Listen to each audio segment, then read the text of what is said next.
شما این چیزا وجود دارن یا نه؟ اژدها نه وجود نداره. آدم فضایی آره وجود داره، به نظر من وجود داره. گرگینه فکر نکنم. زامبی ببین نظر شخصی منه، الان نه ولی ساخته میشه. چرا؟ چون کرونا هم کسی فکرشو نمیکرد، ولی توسط دست بشر هر چیزی ساخته میشه. پس منتظر زامبی هم باشیم، نظر منه. پری دریایی نه اون چیزی که ما فکر میکنیم، نه ولی وجود داره، یه شکل دیگه، یه ظاهر دیگه وجود داره. جادوگر آره بیا داخل محله ما پره، اما خوب باشم برات ریخته. روح آره.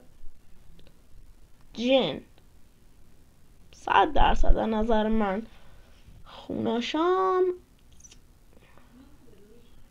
فرشته بله وجود داره نظر من. اسب تکشاه نه وجود نداره. شیطانم شما تو کامنت ها بگید، کامنت ها رو میخونم. فالو و ساب یادت نره.